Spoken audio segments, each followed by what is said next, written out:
Alors la DTN occupe un rôle central dans notre projet.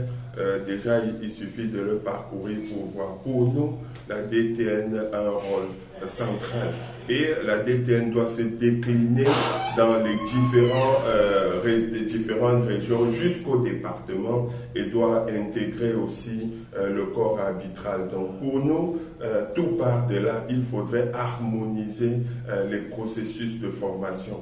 Et donc dans la stratégie de stratification des entraîneurs, des arbitres, dans le rôle sur la détection, le développement, l'organisation de nos championnats, les compétitions internationales. Pour tout ça, nous avons besoin du DTN forte et c'est pour ça que nous la plaçons à un niveau élevé et que nous proposons de trouver les moyens, surtout pour qu'elle puisse fonctionner de façon efficace et efficiente pour le développement de notre basket.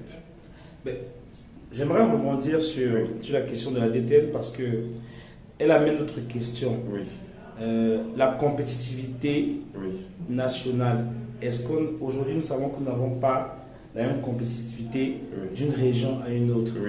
Comment votre bureau, comment la DTN va travailler justement pour qu'on puisse dire aujourd'hui que si un jeune garçon à Yaoundé joue 20 matchs en année, ce sera la même chose pour un garçon qui est à Garoua, ce sera la même chose pour un garçon qui est à Douala, ce sera la même chose pour un garçon qui est à Bertois. D'accord. D'une part. Et comment on va s'assurer justement que tous ces formateurs travaillent dans des conditions similaires ou convergent vers des objectifs de formation et de compétitivité similaires?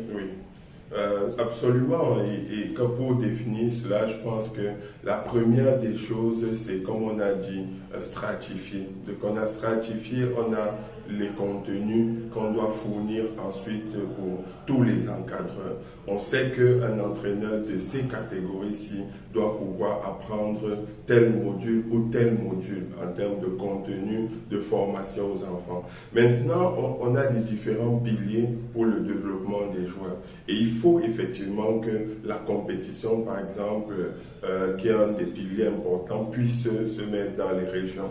Et par rapport à ça, nous on pense qu'il faut accompagner les régions. C'est pour ça que dans notre stratégie, on a un appui financier, pas seulement un appui en termes de coordination, etc., mais financier aussi pour aider les régions à redynamiser le niveau de compétition. Certes, ça ne va pas se faire immédiatement, on ne va pas s'attendre à ce que dans la première, la deuxième année, les gars qui ont pris du retard soient directement au niveau du centre du littoral. Mais progressivement, s'ils arrivent déjà à jouer entre eux assez régulièrement, on pense que ça va être constitué un bon début. Ok, merci.